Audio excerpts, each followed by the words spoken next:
buenas a todos muchachos, ¿qué tal? Hace un tiempo pensaba en hacer un video sobre el Balón de Oro, pero no sé cuánta gente podría aguantar, o quizás no encuentre muchas opiniones imparciales.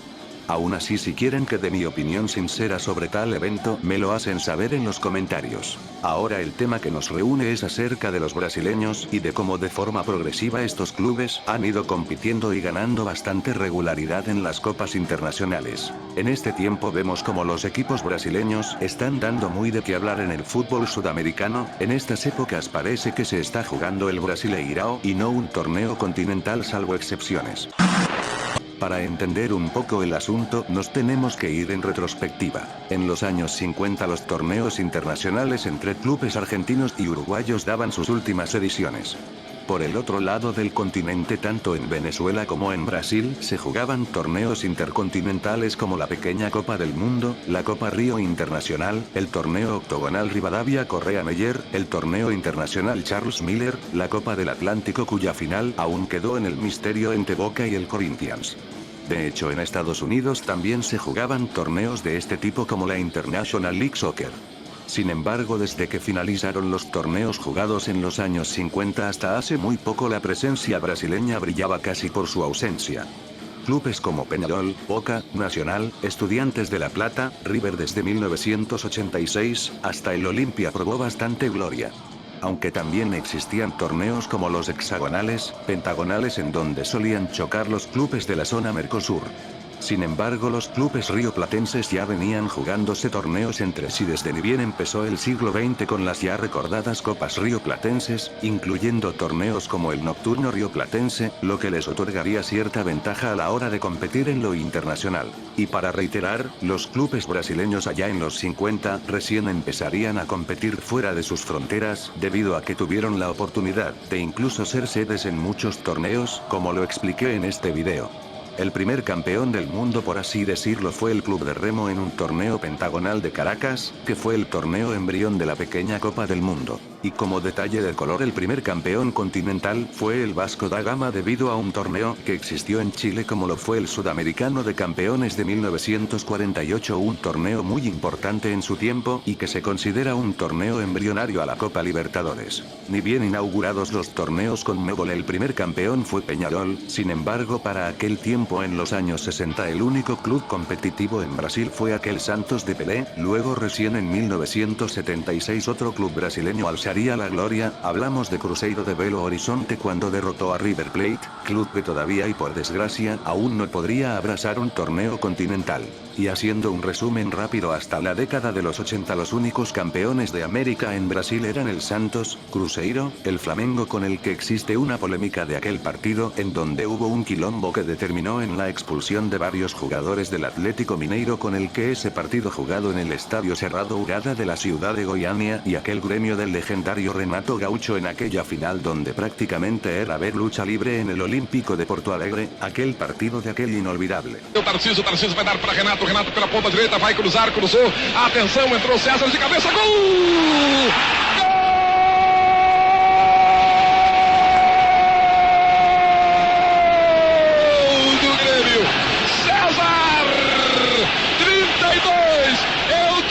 Que acreditassem, eu pedi que acreditassem, eu nunca deixei de acreditar que o Grêmio ia ser campeão da América, hoje, esta noite em Porto Alegre. Sayonara, Peñarol! Terminou! Grêmio! Campeão da América! Grêmio 2, Peñarol 1! Luego los clubes brasileños se pegarían una sequía de 9 años sin ganar la Libertadores. El único que logró llegar a una final fue Gremio, pero fue derrotado por aquel Independiente, club que en los años 70 era un equipo de temer, ganándolo todo. Desde la década de los 90 hasta la entrada de la década del 2000 se sumarían un Sao Paulo arrasador, el Palmeiras y Suera Parmalat, el Vasco da Gama y nuevamente Gremio y Cruzeiro. Parecía ser esta la primera edad dorada del fútbol brasileño. Llegado el nuevo milenio, realmente en estas épocas los equipos brasileños apenas comparecerían, y haciendo una reflexión, antes de la década de los 90 tampoco harían mucho acto de presencia al momento de competir. Muchos hablan que fue por el tema de los premios, que por ejemplo una Copa de Brasil te daba más dinero y la vieja Copa Libertadores a la hora de dar un valor económico era muy pobre. No, también los viajes largos que hacía, que a la hora de hacer las cuentas, se perdía más de lo que se gana, y al final para que un club exista, tienen que existir también los verdes bien guardados, que si un club solo se la pasa experimentando deudas acaban peleando por no descender, porque poniéndonos a escalas, un viaje de Río de Janeiro hasta Quito o a Bogotá demanda mucho tiempo, quitando contratiempos y todo eso. Quizás a medida que se fue modernizando el fútbol en el sentido de sanear algunas cosas, ha permitido que los clubes brasileños puedan demostrar sus verdaderos potenciales, haciendo que algunos clubes jueguen para quizás en un corto tiempo estar en el top 5 de los máximos campeones del máximo certamen continental. Durante la década del 2000 solo veríamos campeones al Sao Paulo y al Inter de Porto Alegre, arrasador, ganador de todo. Y todo porque en ese tiempo estaba un Boca que lo ganaba absolutamente todo. Porque desde la década del 2010 en adelante se sumarían el Santos nuevamente, Corinthians, Atlético Mineiro, dos clubes que eran la moza en Brasil, nuevamente el Gremio, el Palmeiras 2 veces, el Flamengo también 2 veces, Santos finalista. A esto hay que acotar que el Atlético Paranaense participó en 2 finales de Libertadores, perdiendo las 2, y por fin el Fluminense se sacaría la muza de no ganar ningún campeonato continental, ya que su único título internacional fue en 1952, para ese tiempo solo sacaban pecho de ganar más cariocas, hasta que el Flamengo lo ha ido pasando en cantidad de estaduales. Pero bueno, regresando al tema. En estos tiempos estamos viendo cómo los poderosos de Brasil han estado jugando y ganando finales, tema que aún falta por resolver en la Copa Sudamericana, ya que, si quitamos al Atlético Paranense, el déficit en títulos es muy notorio. Allí parece ser un poco más variado el asunto, ya que tenemos a dobles campeones ecuatorianos, el famoso Cienciano, Independiente queriendo rascar gloria.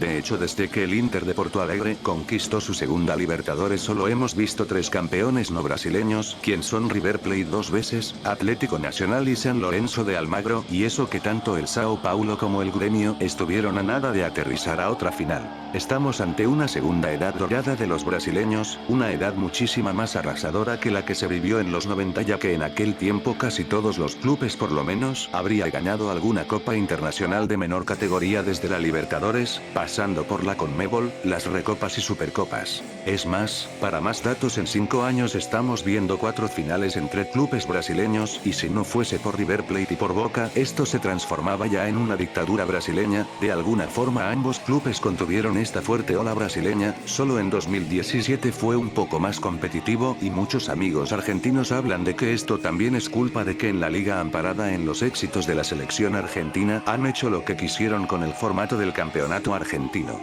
Y hablando de Sudamericana, al menos un brasileño juega a la final, y esto desde aquel Chapecoense que irrumpió el fútbol sudamericano y mundial, que tuvo un triste desenlace. Quizás si los premios ascendiesen veríamos un gobierno del terror equivalente a lo que estamos viendo en la Libertadores. Y de hecho también algo así pasa en la Recopa, donde los resultados son un poco variados. Aún así, esto también dependerá si Racing no sale campeón de la Sudamericana. Los clubes que más han dominado esta era reciente son el Flamengo desde la llegada de Jorge Jesús, transformando al Mengao en un equipo que solo vivía del pasado, a un competitivo al grado de que se llegó a quitar el apodo de Cheirinho, que en Brasil se le llama al equipo que dice aspirar a por todo y al final acaba en nada. Y el Palmeiras desde la llegada de Crefisa, ganando títulos tanto en lo local como en lo internacional. Y entendiendo que al igual que el Corinthians, también es un club que le ha costado una enormidad ganar otra Libertadores, sin embargo ahora es un potencial candidato a ganar muchas más. Yo creo que lo que le falta a este club es poder sacarse el trauma de no poder eliminar a Boca, porque si lo llegan a conseguir, agárrense que podría ser un club que siga dando de qué hablar. También se dice que lo que le ha permitido ser competitivo a Brasil fue la inclusión de las sociedades anónimas deportivas, como tenemos el caso del dueño del Crystal Palace, el señor John Textor, perteneciente a la Eagle Football Holding, quien progresivamente convirtió al Fogão en un equipo competitivo. Veremos si todo eso luego lo capitaliza en la final. El dueño del Flamengo también es un empresario quien trajo títulos de todo tipo a la entidad rubronegra. El Atlético Mineiro hoy en día lo maneja el director de una empresa inmobiliaria y aún a pesar de que su triplete albinegro lo consiguió en 2021 se vuelven SAF a partir del año pasado y ahora es finalista de la Libertadores y de la Copa do Brasil. En el Brasileirao no le va tan bien, pero tiene la final de la Libertadores para poder volverla a jugar. Y también está el Atlético Paranaense, un club que hace poco fue un outsider. Su presidente es alguien que trabaja en las telecomunicaciones. Y por último el Cruzeiro, que luego de penar 3 añazos en la Serie B, llegaron las SAF con la VPW Sports y llegan a su primera final de Copa Sudamericana. A lo que me recuerda lo siguiente. En el Real Madrid su presidente no es un ingeniero de caminos y que pasó un tiempo que luego se desbordó de éxitos. El Bayern de Múnich su presidencia no está controlada por Audi, Allianz y Adidas. O la Juve, que está dirigida por la empresa Jeep. ¿No será que cuando un club de fútbol lo dirige un club competente le da alegrías a su hinchada? Aunque para empresarios tenemos a los Glazers, que tienen deportivamente arruinado al United o al Valencia, que bueno, luchan todo el tiempo para no irse a segunda división, y que los detractores de las SAD usan a este club como ejemplo para decir que las SAD son basura, que solo arruinan la esencia de un club, que les van a quitar el escudo, el nombre, hasta la localía, como si esto fuese la Liga MX, o sin ir muy lejos el Vasco da Gama aún con la SAD de las 777 Partners ha descendido 2 veces, han tenido un juego mediocre que mejor habría que jugar con más garra y corazón que en formar un equipo competente. Pero bueno, algunos me dirán que Riquelme, un tipo que apenas terminó la primaria, llegó a un final de Libertadores, pero también hay que decir que su portero fue el quien le salvó el pellejo a su equipo. Técnicamente Boca ni debió de estar en la final del año pasado por el juego tan espantoso que mostró, aunque Boca es Boca y aún en la lona siempre serán un hueso durísimo de roer. Es más, al día de hoy el panorama no es muy diferente, ya que este año, si el portero no tiene los días lúcidos, Boca moralmente está en la B. Y bien amigos, hasta aquí llegó mi video. Si gustan pueden darle like a mi video, compartir con tus amigos y también dale al maldito botón de suscribirse. Jejeje. Bien, nos vemos.